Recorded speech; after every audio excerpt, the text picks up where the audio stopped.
Okay, and good day, everybody. My name is Bill Zen, and together with my great colleague, Dr. Malcolm Wilson and Dr. Patton, we are hosting our CCUS special seminar series, and then we call it CCUS, our global perspective. And in last talk, and then Dr. Malcolm Wilson and Dr. Patton, and then talked about why we need CCUS in the energy transition today. And then we are very fortunate to invite Mr. Tim Dixon talk about CCUS in the global climate theme. And Mr. Tim Dixon is the head of the IEA GHG, appointed as general manager in June 2019. IEA GHG is an international research organization focused on the development and the deployment of carbon capture, utilization, and storage. IEA GHG is funded by 36 member countries and organizations. Tim has been at IEA GHG since 2008. Tim is the chair for multiple international steering committee, including for the GHGT conferences, offshore CCS workshop series, and a monitoring network, and a chair for the advisory committees for multiple CCS projects. Recent examples including the Gulf Coast Carbon Center at University of Texas, Austin, and the strategies for environmental monitoring of marine carbon capture and storage. Outside IEA GHG, Tim is also a director on the board for the International CCS Knowledge Center, Canada, and honorary senior research fellow at the Bureau of Economic Journals, University of Texas, Austin, and honorary lecturer at the University of Edinburgh and a mentor at the University of Oxford School of Climate Change. He was previously seconded to the Global CCS Institute, Australia, and to the UK government, and was an original board member of the UK CCS Research Centre. So hand to you, Tim. Okay, thank you very much, Bill.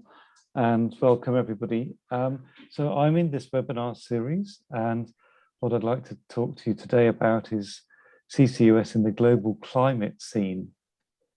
And so I'm going to probably overlap with some of the other presentations, so I apologize for that. But I'm going to cover the basics of what, why, and how CCS, and then how CCS fits in the international climate policy. And I'll end with where is CCS happening? So I first have to show this disclaimer. My organization is IEA GHG. We're a technology collaboration program under the International Energy Agency, but we are not the International Energy Agency. So anything I say does not count as their views. So first of all, what is CCS? And you probably all know this already, but this cartoon I think is important to show that what it is about is capturing carbon dioxide. Instead of it being emitted to atmosphere, we're capturing it and putting it beneath the ground so it cannot act as a greenhouse gas. And CCS applies to any large point source of carbon dioxide. This is a really important point. So it's not just for the power sector, for electricity production, where get power from coal or from gas or from biomass. CO2 capture can be applied to that, but also to industrial processes such as cement, where there is no low carbon alternative, in fact, iron and steel, the petrochemical industry. It can be applied to gas processing with natural gas when it's extracted from the ground with high content of CO2 in it.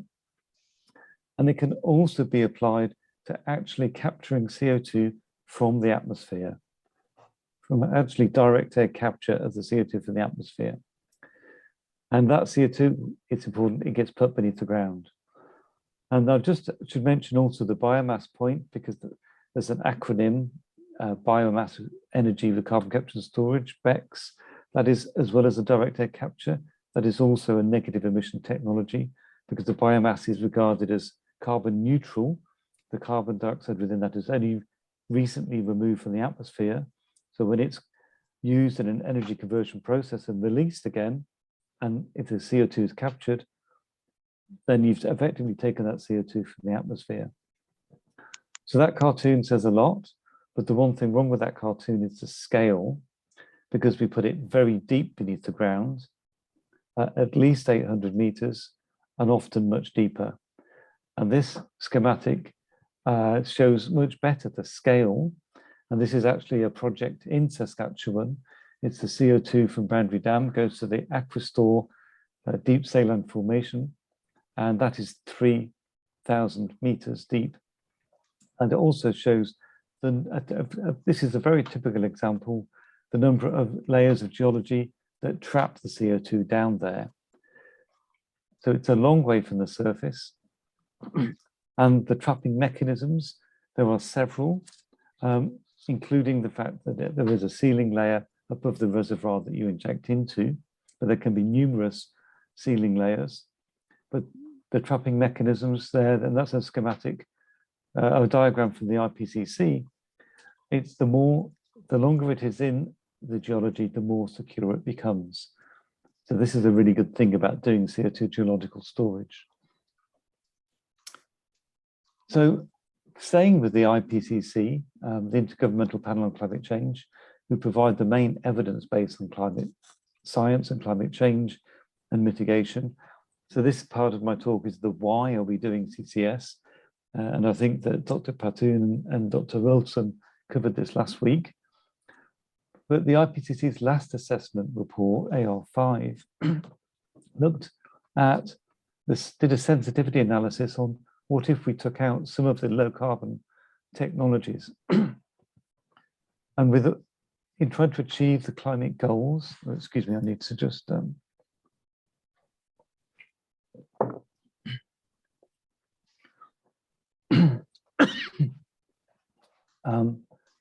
we need all of the technologies. The costs go up if we, excuse me, if we don't have any of the technologies to use, but in particular, carbon capture and storage, the costs go up by an average of 138%, far more than any of the other low carbon technologies they looked at. And the numbers in the cylinders showed out of the 11 climate model runs, only 4 could even achieve the 450 parts per million CO2 that approximates the 2 degrees target. CCS is very important. Why is it this important? It's because it decarbonizes industry sectors that are very hard to decarbonize by any other means. So we do have other options for electricity generation, but for the petrochemical industry, for cement production, and to a lesser extent for iron and steel, there's no immediately available low carbon alternative. So if you don't have CCS, you have to do a lot more of everything else to make up for that. That's a very important point. More recently, the IPCC produced their 1.5 report, and in their 4 scenarios that they presented as summary scenarios, their 4 model pathways, 3 of them relied heavily on CCS, either on fossil or with BECCS. And the one that didn't actually relied a lot more on societal behavior change and efforts like that, and had significantly increased costs. So a very important realization from the climate modeling. And this is with only a 90% capture rate assumption, whereas we know we can get to over 99% capture rates. So my colleagues at the International Energy Agency produced some very good reports on how the energy sector can reduce its greenhouse gas emissions overall. Their Energy Technology Perspectives 2020 showed the role to get to net zero emissions by 2050 of all the different technology options and options that there are for the energy sector. And within that, the role of CCUS is significant. It's 25% of all the mitigation efforts across all the energy sectors. But this also reinforces we need to do everything as well. There's not one single silver bullet. We need to do all the renewables we can, all the energy efficiency we can, and nuclear and hydrogen as well. And because of their detailed analysis in the ETP 2020, they also later on that year produced their special report on CCUS. Goes into more detail about these applications, but to sum up the four main application areas, they very nicely sum up as tackling emissions from existing energy assets. So you don't have to scrap a country's entire energy system. CCS can be retrofitted to existing assets, existing cement plant, existing power generation. It can deal with the most challenging and hard to decarbonize emissions, as I said, in heavy industry, but also there's potential for creating synthetic aviation fuel, potentially decarbonizing the aviation industry. It's also a route to low cost, low carbon hydrogen production to get us into the hydrogen economy. And again, that hydrogen itself can be used to decarbonize hard to decarbonize sectors such as domestic heating and large vehicle and ship transport. And it also can be used, as I said, for removing carbon dioxide directly from the atmosphere. So I recommend those two reports on the justification for why we do CCS. And then the last report from the IEA that I'll mention is their one that they produced especially for COP26. It was their roadmap on that for how the whole energy sector can get to net zero by 2050. Lots of things in this, lots of things got the headlines like no new oil and gas fields to be developed, no new coal mines to be developed. But within all of this, significant milestones needed for CCS, and that's by 2035, we need to be capturing 4 gigatons of CO2 per year. And by 2050, we need to be capturing 7.6 gigatons of CO2 per year by then. To play its role, that's in addition to doing everything else that they say in this net zero roadmap. And that 2050 position, so that's 7.6 gigatons per year. About a third of that is from industry. About a third of that is from direct air capture and CDR BECCS as well. And about a fifth of that is from the power sector. So the how, a quick one on how, because I think it's important to show and share and that we can do CCS safely and with being able to account for its greenhouse gas performance. And we do have international regulations in existence now to ensure safe, secure CCS. From the United Nations Framework Convention on Climate Change, UNFCCC, we have the modalities and procedures for the Clean Development Mechanism in 2011. Those are aimed specifically at developing countries and generating carbon credits. For offshore geological storage, we have the London Protocol, and it allowed CO2 geological storage from 2006, and it allows the export of CO2 for geological storage since 2009 and 19. We have international standards on all aspects of the CCS value chain, and countries also have CCS-specific regulations, such as in the USA, EU, Australia, Japan, and Canada. And all of these regulations are based upon the IPCC's Greenhouse Gas Inventory Guidelines methodology for CCS that was published in 2006. So moving on to climate policy. So this has been a busy area in the past for CCS, really making progress coinciding with the provision of technical evidence base. And that's what my organization does. We're not policy prescriptive, we provide evidence base. And the evidence base really stacks up on CCS and why we should be doing it. And first of all, was the IPCC's own special report on CCS in 2005. Dr. Wilson and others, excuse me, my lights are most movement sensitive here in my office. So I need to move a bit more to get the lights to come back on. There we go.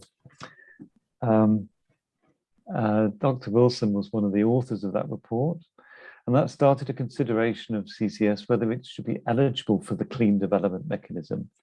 So 5 years of negotiations, and finally with a lot of input from IAGHG, we had successful resolution of that question in 2011 at COP17 in Durban, and we had a new set of rules for CCS in the CDM that gave it equal status in generating carbon credits. And I played a direct role in those negotiations and as the lead negotiator for the EU at that time, but it was based upon the good technical evidence base. And since then, in the UNFCCC, we've been active in organising the main official side events on CCS, on different themes around CCS, depending upon the host of the COP and the topics of interest at the time. But very important to get CCS awareness into the COP environment for the delegates to know. That takes us up to COP26. And before I get to that, because I'll give you an update on COP26 and its importance for CCS, before we get to that, of course, in the UNFCCC, we're now in the environment of the Paris Agreement from 2015, which moved on from the Kyoto Protocol. This is all countries taking on a pledge to reduce their emissions. So not just the developed countries, but all countries, with the political targets of limiting global warming by the end of the century to well below 2 degrees and to pursue 1.5 degrees, and to try and reach net zero greenhouse gas emissions in the second half of the century, which is read and interpreted to be by 2050. And this Paris Agreement is based upon each country volunteering its own actions through its nationally determined contributions, NDCs. And these have to be updated every 5 years. The first ones are talking about the activities of each country up to 2030. But it's important to emphasize that these are developed by each country themselves. So they're not mandated down. The only aspect of mandation is each time they are updated, they have to represent a progression on the previous one for that country. So that is why COP26 was so important. It was meant to be in 2020. This was the first one, 5 years after the Paris Agreement, that these NDCs that were submitted for the Paris Agreement were meant to be updated. And of course, COVID meant the COP got postponed by a year to 2021. But that is why it was such a significant COP, because the NDCs are the means by which we are going to tackle climate change. So the overall objectives for COP, these are the 4 presidency goals of the UK, who hosted it in Glasgow. The first one is around getting enhanced or getting progressed NDCs sufficient to keep 1.5 degrees within reach. The others are around funding for adaptation, especially for developing countries, mobilizing climate finance for developing countries. Those targets were not achieved. But the fourth one there was to finalize the rules for the Paris Agreement, and in particular Article 6, which is to do with international cooperation and specifically around carbon trading between countries. And within that, there was 2 main parts. 6.2 is between the cooperative approaches, carbon trading between countries to assist them in pursuit of their NDCs. And Article 6.4, which is a project-based mechanism, like a replacement for the clean development mechanism. So projects in different countries can generate credits that can be used in other countries. So those were the goals. It was a big COP. It had very high attendance, given that it was under COVID restrictions. It had similar attendance to the Paris Agreement COP in 2015 and the failed COP in 2009 in Copenhagen. but with some COVID restrictions in place, it actually had very low rates of COVID, I'm pleased to say, as somebody who was there. So in terms of the big picture, I should just put this in as well. The NDC submitted for Paris Agreement for 2015 represented a progression on what we were going to be doing, what the emissions trajectory was taking us to prior to 2015. But when the UNFCCC did its stock take of the updates, if the NDCs that had been updated were put into practice, we'd still be on our way to 2.7 degrees, which is a long way from 2 degrees and further from 1.5. But then there was a rush of NDC updates just in the week or two before COP26. And Climate Action Tracker worked very quickly to extrapolate those to the end of the century. And they were able to say that if those NDCs were put into practice as they're pledged to be, that would take us down to 2.4 degrees. So that's really good and significant progress in the right direction. And my colleagues at the International Energy Agency went broader than the NDCs. They looked at all the countries putting in net zero pledges, and these are just political statements. They don't need to have policy detail underneath them on how they're going to be achieved. So they're not as rigid or as transparent as the NDCs. But if you take into account the net zero pledges that were taking us to 2.1 C before the COP, during the COP, with countries like India coming on board with their net zero pledge and the methane agreements, they had moved us from 2.1 down to 1.8 degrees C, warming by the end of the century. Still not enough, and they've still got to be delivered. It's all conditional upon these being achieved, delivered and achieved, but it's real progress. And I've been going to COP since 1999, and I had not experienced this almost real-time improvement in the emissions trajectories from the country's policies. So this is very positive, and it's as good as you could have expected, because the UNFCCC system relies upon all 197 countries agreeing anything for anything to be agreed. So one country can hold out, as we saw in the final minutes of the COP with India and China. They can hold out for something and get extra concessions, to try and get extra concessions. So from the CCS perspective, these first NDCs, they're still focused on from now to 2030. The updates, only 19 of those submitted in the middle of COP, or near the end of COP, 9th of November, only 19 explicitly had CCS in, or implicitly with CCS supporting policies. So that's not so many, but what countries are doing are putting in the easy to do mitigation activities first. And what is more promising is that the Paris Agreement, as well as the NDCs, requires countries to submit their long-term greenhouse gas strategies looking to the mid-century. And this is a good thing, because it makes countries look beyond their immediate administration's political horizons. It also makes them think beyond the NDCs that they have at the moment. And the countries are realizing if they do the easy mitigation, they need to mitigate everything to get to net zero by the mid-century. CCS really does have an important role to play. And as of near the end of COP, 43 countries had submitted those, and 33 contained CCS as a mitigation activity. And more have submitted since, and the proportions are the same. And you might be wondering which countries are not including CCS. It's those countries, for example, small island states that do not have large point sources of CO2 are the ones that are not including CCS. So that's very promising. Countries are thinking longer term now, and that's very healthy. So just going into the other outcomes from a CCS perspective, well, very important always that policy is evidence-based, and that this COP, the IPCC's Working Group 1 report from its AR6 process was welcomed, not just acknowledged, but welcomed. In terms of mitigation, there was actually a section to encourage clean energy technologies and their development and deployment and dissemination. And within this section on clean energy technologies, two things of note. For the first time in a COP, this is the Glasgow Climate Pact. So this is the overall agreement across the board of everything that came out of the COP. Sorry, I should have explained that.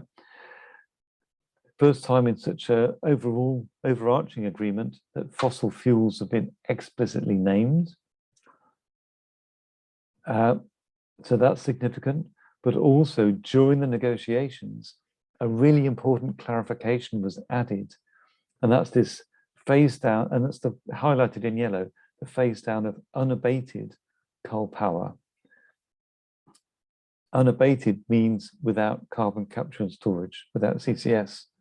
So this clarification that you can fit CCS on your fossil power or fossil activity, and it's okay because you're not producing the emissions to atmosphere. So a very important point came out in that clarification during the negotiations. And going back to the Article 6, the international cooperation, very important for CCS here, that all the detailed decisions on Article 6.2 and Article 6.4 remained technology neutral. And so that's implicitly including CCS, as it was in the Clean Development Mechanism. But also it goes a bit further to explicitly include removals, and that means carbon dioxide removal, CDR, direct air capture, and BECCS. So that's a positive result as well. There were some clarifications that we seek in some of the subtle wording, but I've spoken to the negotiators and there's nothing intended there against CCS.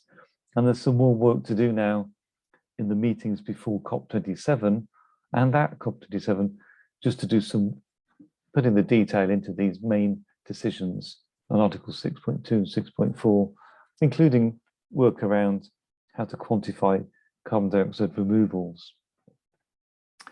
So that's COP26, a very rich environment. And what this means is, given the overall climate ambitions, we need to do more of everything, and it creates a very positive environment for carbon capture and storage, which we know already we can't do without in achieving climate goals. And Article 6 enables projects to be developed in other countries and sharing and pooling of resources and sharing and pooling of the carbon credits that come out of such international collaboration activities. Very important. Outside of the formal UNFCCC process, there are many other agreements as well on many aspects. There's the financial alliance with organizations responsible for a lot of money, $130 trillion, promising to clean up their activities, what they fund. The US-China, even though they have the political differences in many areas, agreed to cooperate on CCUS and direct air capture. There was transitions on towards clean power. It talk about, again, unabated, moving away from unabated coal without CCS. And the US starting some new initiatives to get the cost of the CDR, carbon dioxide removal from the atmosphere, down to $100 a ton by 2030. So lots of positive developments out of COP26 that assist CCS. So within the COP, as well as the negotiations going on in many parallel tracks, there was a means of providing evidence base in, and Dr. Wilson has been involved in COPs previously at doing this information provision. There are the side events, the official ones, which we were involved in one again at this COP, as well as the unofficial side events in the pavilions, but still within the COP environment, intended to inform delegates. And in particular, we aim our information and updates to those country delegates who are now considering their long-term greenhouse gas strategies and their next NDC updates. Can they do CCS in their countries? Is my favorite question to get at COP in our events. And there were events by others as well there, the Global CCS Institute and IPCA and others. But as well as that rich environment of updated information being provided to delegates, There's also civil society making their opinions known, both inside the COP and outside the COP. And I just show this to show this rich environment that there's so many different opinions on aspects of climate change within a COP environment. And one of these on the top right is the fossil of the day, where the environmental NGOs give an award to countries who they think are achieving or not doing very well in the negotiations. And that's the fossil of the day leaderboard for COP26. And for the first time, I think it also got awarded. It's normally 3 countries a day, up to 3 countries a day, but the International Emissions Trading Association got it on one day, on the 3rd of November. The reason for that was because in their delegation, they had fossil energy companies. And there is this general view that fossil energy is bad. And sometimes CCS gets caught up with that as well, as being a tool for only the fossil energy industry to allow it to continue operating, which it does. But of course, as you would know, CCS applies to any point source of CO2, bioenergy and biofuel sources as well. But more importantly, the climate, the atmosphere, doesn't care what comes out of the geosphere, doesn't care what comes out of the ground. What the climate is concerned about is what goes into it. So, whatever we take out of the ground, it doesn't matter. It's what we put into the atmosphere that counts. So move on then to the where. Do we have operational projects? Yes, we do. Around 27 now large-scale projects operating. Excuse me. These are around the world. These are just some pictures to show you what they look like in reality. The first one on the left is the Sleipner project in the North Sea, been operational since 1997, injecting CO2 from its natural gas production at the rate of about 1 million tons a year into a deep saline formation. And now it's actually becoming a hub because it's receiving CO2 from other reservoirs and production units in the area around it and storing in the same formation. So that's in the Norwegian part of the North Sea. The one in the center is significant for several reasons. One, it is close to Regina. It's in Saskatchewan. It's the Boundary Dam project, and their Unit 3 has full-scale capture on it, capturing at about the same rate. And that's the first in the world full-scale coal power unit to have carbon capture on it. And that's been operational since 2014. And the CO2 from that goes off to enhanced oil recovery, and some of it goes off to the Aquastore project for straight storage. And the project on the right is also in Canada. That's in Alberta, and that's the Shell refinery and the Quest project. And they've been capturing about the same amount, 1 million tons a year there since 2015, and injecting that into a deep saline formation also in Alberta. So that's what projects look like. Thanks to my colleagues in the Global CCS Institute for the loan of this slide. There was a more up-to-date one from their report last year, but this just shows the distribution of the projects around the world, not just the 27 large-scale operational projects, but also the pilot scale and demonstration projects as well, and those in development. So they're not just distributed around the world, but they're distributed across many applications of CCS as well. And in fact, the main one that's not operational at full scale yet is capture on a cement plant at full scale, but there was one under construction at full scale in Norway as part of the Northern Lights project that would be operational within 2 or 3 years. So we have enough operational experience to know that the technologies involved in CCS work, they work at scale, and they are safe and secure in terms of the geological storage aspects. So we have enough projects to prove the technology, but we do not have enough projects to meet what we need to be doing for climate change reasons. And according to the IEA's analysis, we need to be doing 100 times more by 2035 for CCS to play its role in their net zero roadmap. As an example, 100 times more. So that means not 27 projects, but maybe 2,700 projects, for example. So there's a big scale up needed, and there's no technical barriers to doing that big scale up. We just need the policies in place to encourage companies to do the projects. So that's the end of my main presentation. I'll just finish by saying a little bit about my organization, IEA GHG. We've been in existence in 1991. As Bill said, we fund research into the development and deployment of CCUS technologies. We've produced reports, over 350, on all aspects of CCUS. We run international networks of experts on many aspects of CCS, and we run several conferences on CCS, including the main conference, the GHGT series, and we also run the main international CCS summer school.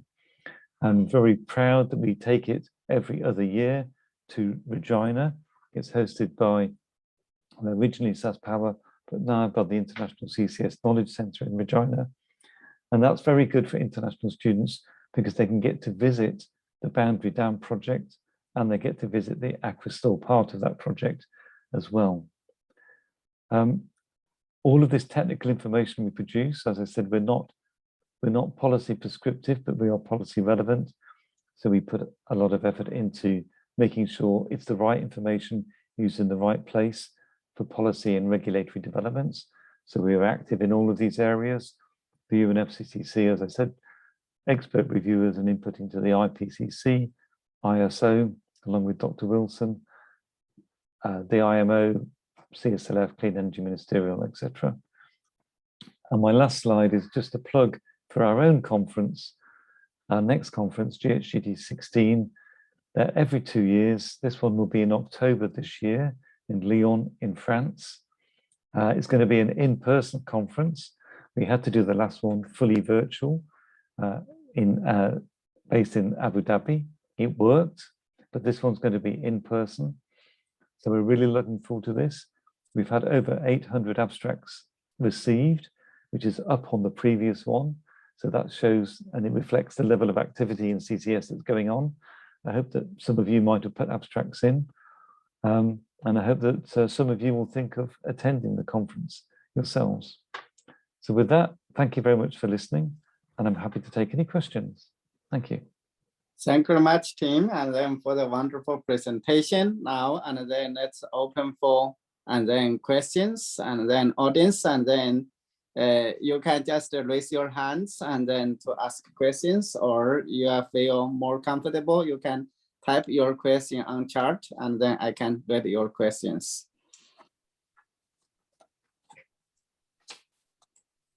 So any questions from the audience? Malcolm has a question. Yeah, Dr. Wilson. Thanks, Tim. Very informative. Enjoyed that. One quick question for you. If we look at the Keeling curve, last week we hit 420 parts per million CO2. And that's just CO2. That isn't methane, that isn't N2O, etc. According to NOAA, we're already at around 500 parts per million CO2 equivalent, which doesn't jive that well with IPCC numbers. Do you have a resolution to that issue? So I do like the IPCC's numbers in general because they use peer-reviewed literature. So I like the fact that they have that process for their evidence base, but it does mean they can be behind the curve, so to speak, and that's not a pun relating to the Keeling curve, but they are behind the curve because they rely upon the latest science to be published. And that does take a little bit of time, as we know, in the peer-reviewed literature. But if we are heading that way, well, we already know we need a lot of direct air capture, we need a lot of CDR already in those scenarios, and that needs CO2 geological storage. So the solution is we need to do more of that. We need to be taking more out of the atmosphere because we've not been good enough at stopping it getting into the atmosphere now. And as you know, the transition in the energy sector, because we're talking about large capital investments, there is this inertia about keeping certain plants going for their lifetimes, particularly for the less well-off countries. And so that slows down the rate of transition as well. I don't know if you covered that last week in your talk, but we need to be moving as quickly as possible, This is, what we're talking about, and this is why CCS is so important as well, because we can do it now. Okay, it takes a small number of years to build each project, but it's a technology that's available now. We're not waiting for it to be developed. We're not waiting for the renewable generation of hydrogen costs to come down for that to really take off. CCS is something that we can do now and produce low carbon hydrogen now. We can decarbonize cement now. We can actually decarbonize the power sector now if we wanted to go that route completely. But there is this inertia in the energy system. And we're all in this together, as you know, Malcolm. We have the one planet. There's no planet B. So we need to be careful with the one we've got and reduce our emissions now for this one. So the big question, Tim, is you and I and Paitoon and others, we've been through this cycle on a number of occasions, get excited about CCS, and then it all falls flat for a whole host of reasons. And I have my own cynical explanations, but whatever. Is this the real one? I think it is. And I completely agree with you on going through the cycles with CCS. And we had the high expectations in the late 2000s, going into 2010. And then what it does need, and this is important, and I really don't like people who challenge CCS and say, look, we've been talking about it for decades and we've not got much of it, it doesn't work.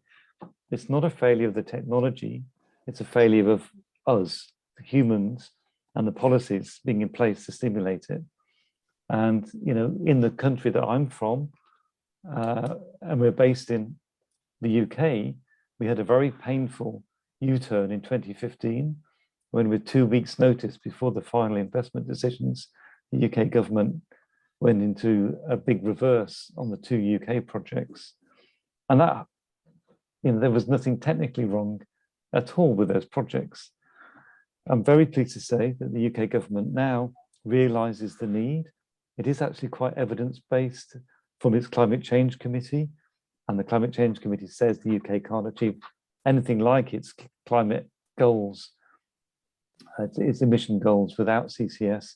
And so we do have now in the UK this CCS program with 2 cluster projects identified as track 1 to be operational really quite soon, like in the mid-decade. And those are industrial-based emission sources within those clusters, one in the northeast of England and one in the northwest, which is very much hydrogen production-based, low-carbon hydrogen-based. And both of those have offshore storage because the UK is blessed with good geology for offshore storage as well. So it's looking very good, but what we need is policy certainty and stability. So we need this to continue. We do see very good examples in this now in the US, actually under the previous administration in the US, with its enhanced 45Q, has stimulated a lot of industry interest in developing new projects, and that's continuing under this administration. And there does seem to be quite some stability in that 45Q policy in the US, and a lot of project activity taking off there as well. So I hear things are potentially happening in Canada as well, with the price on carbon at a federal level being proposed there. And you already have some infrastructure in place for the Alberta carbon trunk line. So that's good. And I think what excites me most, though, is other countries now coming along and saying, well, can we do it ourselves? And let's learn. And this is a part of our job as IHHG, is sharing the learnings from projects in Canada, US, and Norway, the sort of leading projects. And for those of you on the call here who might not know, but Dr. Wilson was the lead figure in actually developing the second large-scale operational project, which was the IHHG Weyburn-Middale CO2 injection and monitoring project in Saskatchewan back in the late 1990s, operational from 2000. So Dr. Wilson knows how hard it is to get one project off the ground, and that was associated with the EOR, when there was no policy environment to support it at all, really then. So kudos for doing that. Now we know we need it. We need the governments to get the policies in place and to stick to those policies. Great. And then Kelly, I saw you have a question on the chart. Can you and then open your unmute yourself and then read your question by yourself? Okay. Thanks, team, for the presentation. Well, my question is based on the fact that it appears that your presentation focused mostly on the CCS alone towards net zero. So my question is from a cost perspective, including transferred cost to the public and I mean, putting into consideration currently available technologies. Could you please comment on the role that CO2 utilization can play towards net zero compared to CCS alone? Yeah, so I can't get into specifics on cost because there are such cost ranges, but the role of utilization, it can provide a value of the CO2 instead of it just being treated as a waste product and being dumped beneath the ground. There are uses of CO2 as well. And the main one of those is for enhanced oil recovery or enhanced hydrocarbon recovery in general. And there is a talk on CO2 EOR coming up in about 5 weeks' time. We can go into more detail on that. But in general, on the relative roles between the two, with utilization, the two main challenges are the magnitude of the potential, and certainly with not EOR, but other utilization routes, they just don't have the size of utilization potential for the amount of CO2 we're talking about that's currently being emitted. Whereas CO2 geological storage, there was more potential in the subsurface on this planet than there was possible emissions from fossil fuels to create CO2 to put back into it. So one is it can only address a certain relatively small percentage of the mitigation effort required, CO2 reduction effort required. And the second aspect is with utilization is, of course, we need it to be permanent in terms of the impact of CO2 on the atmosphere. So it needs to be for several hundred or thousands of years because that's the lifetime of CO2 in the atmosphere. And many utilization routes aren't permanent. They provide it maybe for 10 years or longer, but we need it to be permanent for the atmosphere for the long term. Some utilization routes do provide that, but not all of those. So we have to be careful with that as well. But the first one really is just the scale.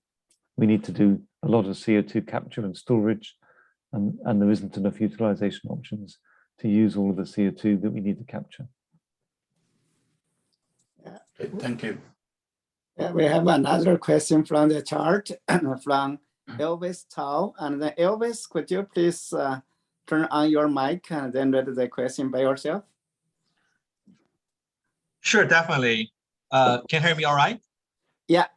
Okay, cool. So this is Elvis Tao from MIT. I have a quick question regarding the landscape of capture technologies. So it looks like right now everyone talks about direct air capture. So my question is, how do you evaluate the potentials and timelines for adoption for the other methods of capture technologies from distributed sources such as direct ocean or direct air capture, centralized sources such as from the power plants and the mobile sources such as from aircraft and automobiles? Would you be able to give a landscape of what is out there and what could be the next big thing in carbon capture, in addition to direct air capture, which we already know? Yeah, okay. I mean, that's a big question.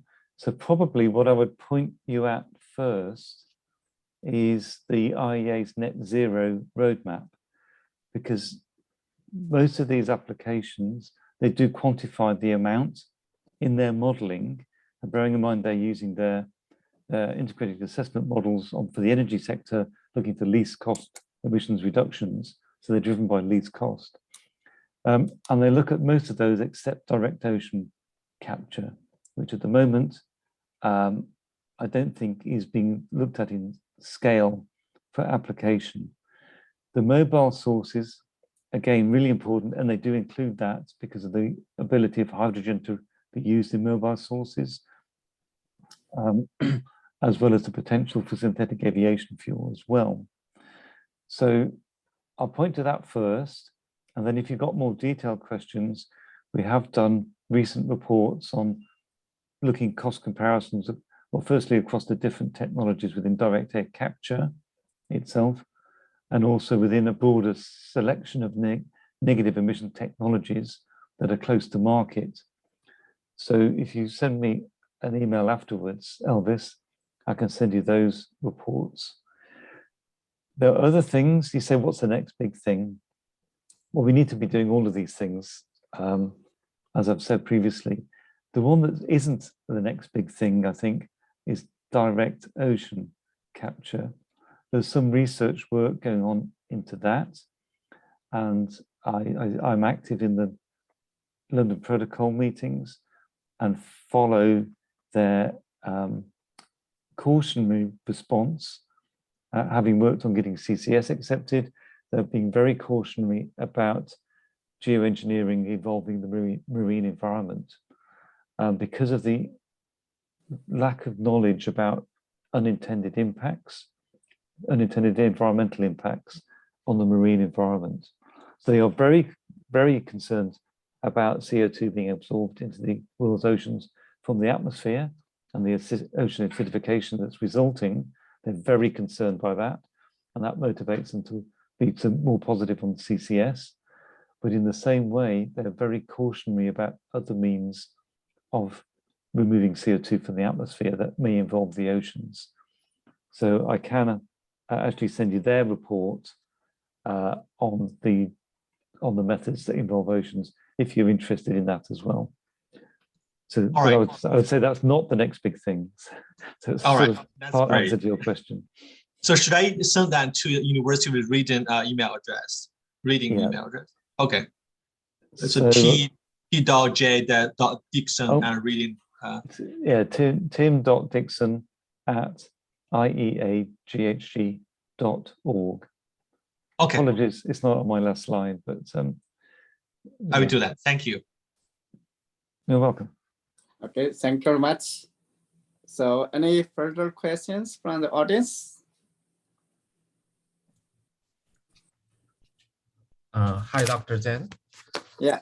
I will pass the questions from our Tencent meeting room asked by our audience in China.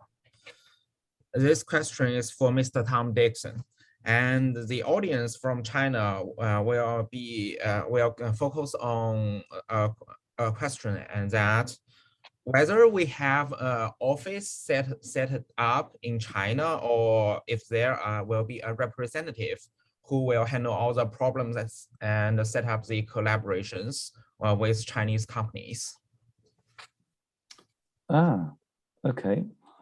So we don't have an office in China, and I'm sorry to say that China is not a member of us. We would like China to be a member. Our members are 35 countries and companies, but China, even though we took the summer school to Tsinghua University in Beijing in 2013, we could not persuade China to join. So we don't have an office there, but the Global CCS Institute has an office in Beijing. Yeah. So I would recommend approaching them first for international collaboration. And it depends on the collaboration, whether you're talking about company to company industry collaboration or research collaboration. But both of those can be also achieved by people from China attending international meetings. And so I would recommend our GHGT 16 conference in France this year for both Chinese companies and Chinese researchers and Chinese students to attend to facilitate international cooperation. Okay, thank you, Mr. Tim Dixon. And another question I want to ask on behalf of myself. We just searched the IEA-GHG organization's website, and we found that it's a technology collaboration program. And we are wondering that sure IEA-GHG will contribute or just establish a database to share our technology that we have achieved nowadays. So what we do is fund specific research on specific challenges or issues or research questions. So we commission research. We don't maintain databases of technologies anymore, but they do get involved into the different studies that we do. So it's probably best if you just email me your information, and then we have that. And if an opportunity arises, then we can incorporate that into whatever study, research projects or report that we're doing on doing that. For databases of projects, I would point you to the Global CCS Institute again. They do maintain a database of project activities. But in terms of technologies, there's no single database that I'm aware of that people go to. It's more through networking and through looking around and that sort of approach. But it's good. We do have competition now in the capture technology. There are vendors there, commercial vendors, so that companies can approach. And it might be interesting to know what Chinese projects are thinking of using themselves.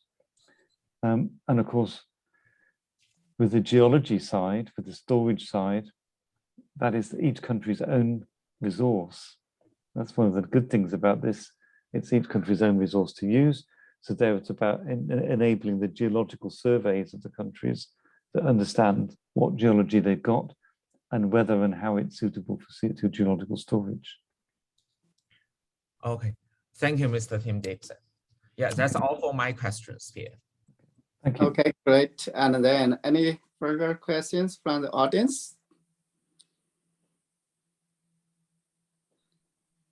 So I didn't say any, and then Tim, and then I have a question basically is, and we talk about, and then let's talk about two sides. One is the capture side, and one is the storage side. From the capture side, and then is it possible, like the key basically is for the industry is, and then if they have, and then a problem, they want to find the best solution. Do we have, and then that's the best practice, say, and then if your CO2 resources from the industrial resources is this much concentration, this is the most economic approach to capture. And then if the composition is this, and then this is the best, and then say, and then in order to basically reduce the cost, we have to have this standard, right? And then like how we build a car, and then basically all the parts, and then you can manufacture from different places, and then you can put together. And then are we able to basically have those basically this kind of standards? So therefore, we can dramatically reduce the cost and then manufacture the materials and then something like that. So are you talking about the CO2 concentration in a flue gas? Yeah. Or are you talking about the CO2 in the CO2 stream? In the after flue capture? gas, and then basically based on the flue gas, and then we have, and then if we say, if the flue gas percent is 10%, and then this is the best technology. If it's 20%, this is the best technology. Yeah. So I think you have to talk to the technology vendors for that now. I wouldn't give an opinion on which is best for the different concentrations. Just to point out that for the concentrations in a coal power station, flue gas are similar to the flue gas in a cement plant. And we know that the technology vendors exist for that. And they exist for the more dilute concentrations in CO2 from a gas plant. So I think that's a question really more for the capture technology vendors. I think it'd be difficult to standardize on as well, because there may be also impurities from the capture process as well as from the fuel process. And they're going to vary depending upon the application, upon the source of the CO2. And that's why the regulations for CO2 purity, for CO2 streams, specifically CO2 streams is a term, because they acknowledge there may be other incidental substances. And the levels of those other incidental substances are based upon the risk assessment on their impacts on the geology and the transport infrastructure. So sometimes they may have an impact, sometimes they may not, but it's quite project specific. And the question of standardization of the CO2 stream composition itself is arising more as a question where we are looking at clusters. And I don't know actually with the Alberta carbon trunk line, whether they have a specification in place for that, but with the European clusters that are being developed, that is a subject of debate now, where you could have multiple CO2 sources with different CO2 streams, not the flue gases, but the CO2 streams after capture may have different levels of incidental substances. But I think it may be too early to standardize yet in this area. We're still in the process of getting the projects going and getting the project experience. And I think that's also why the ISO TC265, which has a technical report on CO2 streams, itself avoided putting any quantification of CO2 purity into that technical report under ISO. Yeah, that's thank you so much. And then because you mentioned, and then in order to achieve the goal, we need 100 times more CCS projects there. Therefore, if you want to go to, and then that dramatic implementation or deployment, and then we need to, and then build this one very fast. Technically, we need a CCS now. We need to build the plants now, and then therefore we can reduce the long-term cost. If we capture now, and then we storage, and then we are going to reduce the cost for future. Because if we don't do now, later on we need to capture from the air. And then I believe if we directly capture from the air, and then the cost is much more we capture from the industry flue gas. That's, yes, very, absolutely right. Absolutely right. Yeah. So we should be capturing from the current sources now, rather than capturing from the air. Yeah, the early we do, and then the more we save technically. Yeah. Okay. Okay, and then any other questions from the audience? And then I hear long, Dr. Malcolm Wilson, you have any final words for this session? No, just Tim, thanks. Excellent talk as always. And it's always good to hear from you and get the latest updates, particularly on the policy side of things, which most of us are kind of somewhat divorced from at this point. So it's really good and really promising. glad you think this is it. We're actually going to do something instead of just sit and talk about it. Thanks very much, Tim. Okay, you're welcome. Welcome. Thank you very much for the invitation, and thanks to everybody. Thanks to Bill for organising, and thanks to everybody for listening and for the good questions. Yeah, thanks, Tim. And then looking forward to see you in the JL as well. Yes, Yeah. indeed. Okay, goodbye. Yeah. Bye, everybody. Thanks. Thank you. Oh, so we just joined. Dr. Patong is here, right? We can wait and then the other audience out, then we chat a little bit. Yeah.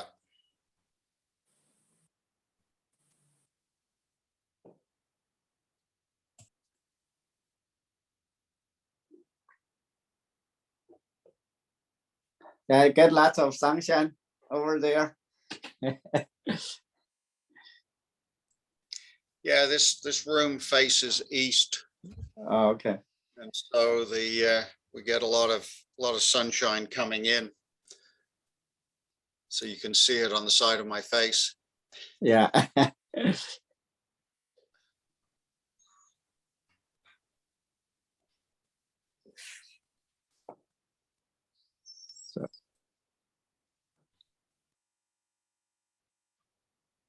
So, and then I think that what we do is let's just, and then I will end and then let's rejoin this one. So.